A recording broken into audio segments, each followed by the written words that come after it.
नमस्कार, मी सुशील कुलकर्णी. आपण पाहता ॲनालायझर. एक वेगळाच विषय घेऊन आणि त्याची मालिका घेऊन मी आपल्या समोर आलोय. 16 संस्काराचं महत्त्व मागच्या भागामध्ये मी तुम्हाला सांगितलंय आणि आता त्याच विषयांना घेऊन आमचा धर्म मांडण्याचा एक छोटासा प्रयत्न करणार आहे. मला माहीत आहे माझा अभ्यास तेवढा नाही आहे, पण जेवढा काही केलाय तेवढा तुमच्या समोर मांडावा हा त्यामागचा साधा सरळ हेतू आहे. हा प्रयत्न आवडला तर लाईक, शेअर आणि सबस्क्राईब नक्की करा. अजून कुणाला पाठवायचं असेल तर शेअर नक्की करा. एवढीच विनंती तुम्हाला सगळ्यांना करायची आहे. आपण संदीप खरेची एक ओळ ऐकली असेल. ओळ खूप सुरेख आहे. मुहूर्त माझा तोच ज्या क्षणी हो इच्छा, वेळ पाहुनी खेळ मांडणे नामंजूर, जपत किनारा शीड सोडणे नामंजूर. वेळ पाहुनी खेळ मांडणे नामंजूर आणि मुहूर्त माझा तोच ज्या क्षणी हो इच्छा. आता ही बंडखोर ओळ आपल्या सगळ्यांच्या मनामध्ये नेहमीच येत असते. मुहूर्त मुहूर्त काय असतो? मुहूर्त बघता बघता वेळ निघून जाईल. कोणत्या यशस्वी माणसाने मुहूर्त बघून कामाला सुरुवात केली होती? असे अनेक प्रश्न मुहूर्ताच्या विषयामध्ये विचारले जातात. मुहूर्त आवश्यक आहे का? शुभघडीची वाट बघितली पाहिजे का?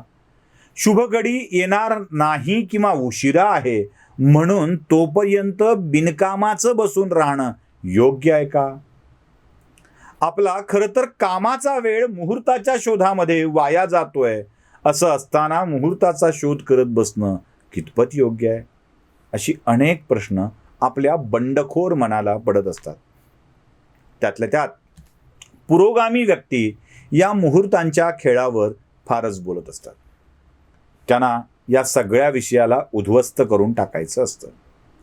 हा मुहूर्त नेमका काय आहे हा प्रश्न आपल्या सगळ्यांना पडत असेल. आपण त्याच विषयावर जरा बोलूया.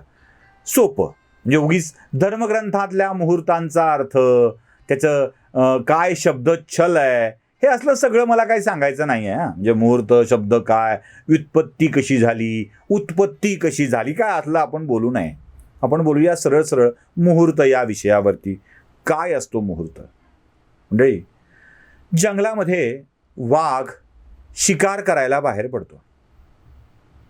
पाणवठ्याजवळ तो साधारणतः अंदाज घेतो की पाणवठ्यावर कोणकोणती जनावरे आहेत, किती जनावरे आहेत. नुसती कोणकोणती नाही, आपल्याला ज्याची शिकार करता येईल असं जनावर आहे का आणि ते संख्येने किती आहेत याचा देखील अंदाज घेत असतो. तो अंदाज घेतो, बघतो की एखादं सावज आपल्या टप्प्यात येऊ शकतं. एखाद्या जाळीदार झुडपात शक्तिशाली वाघ अथवा शक्तिशाली सिंह लपून बसतो. सावज टप्प्यात येण्याची वाट बघतो. आवाजही न करता अलगद दबा धरलेला असतो आणि सावज टप्प्यात आल्याबरोबर त्याच्यावर झेप घेतो आणि आपली शिकार साधतो.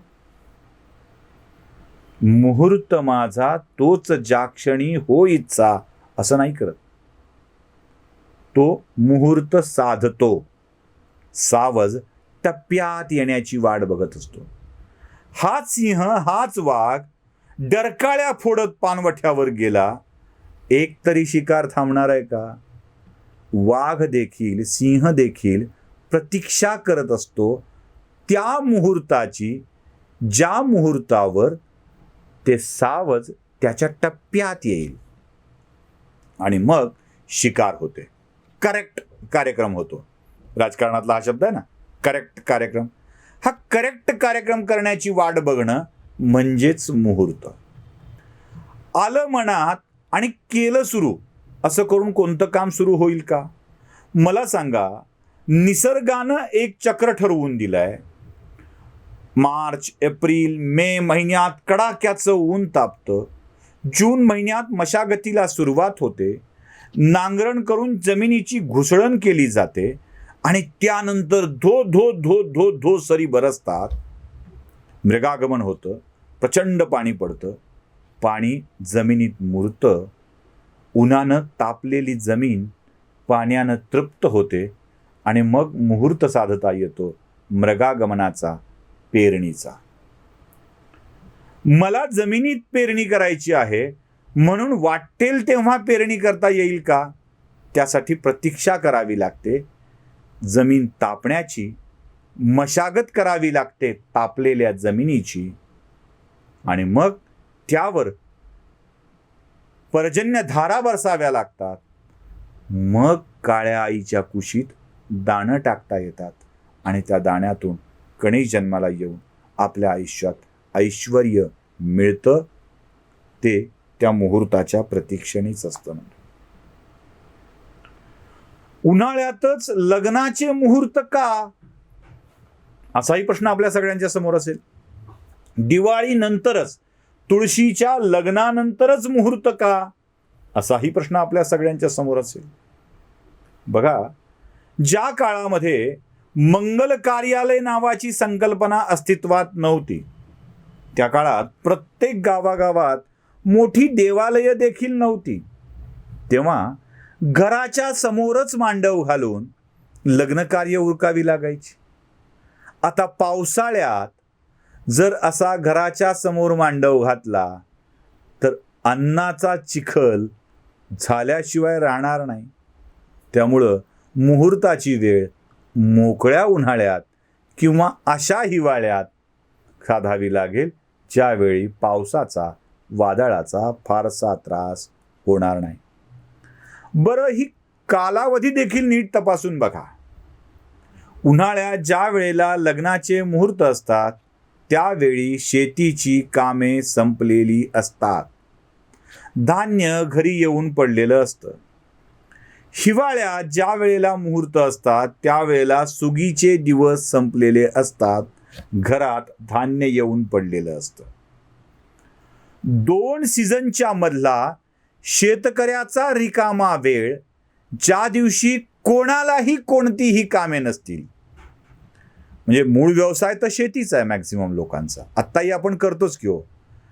पुण्या मुंबईत लग्नाचा मुहूर्त काढताना शनिवार रविवार जोडून आहे का बघा म्हणतो. का तर शनिवार रविवार जोडून बघा म्हणताना एक खात्री असते आपल्याला की शनिवार आणि रविवारी पाहुणे नक्की येतील, कारण सगळ्यांना सुट्टी असते. तसं त्या काळी उन्हाळ्यातली सगळी कामं संपून माणसं मोकळी असायची. त्यांना निमंत्रण दिल्यावर ते येतील, कारण आप्तेष्टांच्या उपस्थितीशिवाय सोहळा कुठला हो. सुगीच्या दिवसामध्ये एक मोकळेपणा असतो, तो अल्पकाळ असतो. त्यानंतर उन्हाळ्याच्या दिवसात एक मोकळेपणा असतो. नुसता मोकळेपणा असून भागत नाही, घर धनधान्यांनी भरलेलं असावं लागतं.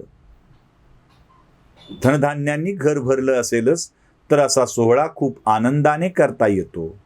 म्हणून लग्नाचा मुहूर्त उन्हाळ्यात किंवा तुळशीच्या लग्नानंतरचे असतात, कारण आमची घरं ही धनधान्यांनी परिपूर्ण भरलेली असतात. याचसाठी आणि बहुतेक सगळ्या मुहूर्तांच्या मध्ये असाच वेळ साधलेला असतो. काही कार्य गोरज मुहूर्तावर करायची असतात, काही सकाळी सकाळी करायची असतात. या सगळ्यांची कारणं सोय आहे, योग्य वेळ आहे, प्रत्येकाची सोय आहे, आणि यालाच आपण मुहूर्त म्हणत असतो. हे मुहूर्त कसे ठरले? माणसांच्या जगण्याच्या सवयी, त्याला मिळणाऱ्या उत्पन्नाची पद्धत, या सगळ्यातून हे मुहूर्त ठरत आले आहेत.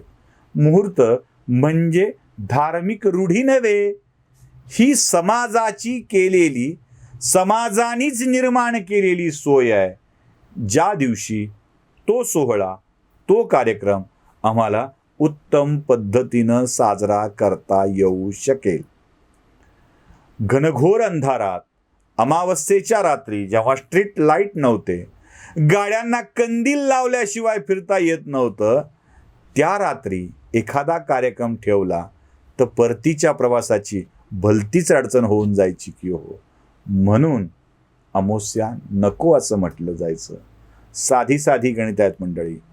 चेष्टा करण्याआधी त्याचं प्रयोजन काय आहे हे नीट समजून घेणं आवश्यक आहे. अपेक्षा आहे समजून घ्या. नमस्कार.